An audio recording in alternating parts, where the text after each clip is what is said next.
Sujata concludes with Shankara Shrigiri, composed by Swati Tirunal. This is a song that creates a beautiful imagery about Lord Shiva, the king of dance.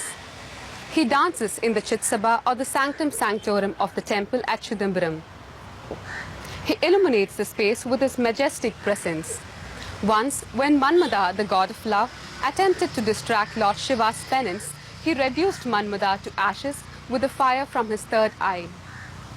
With the celestial beings gathered around him, the divine dancer enthralls the world with a performance which signified the immaculate state of peace, harmony, illumination and infinitude.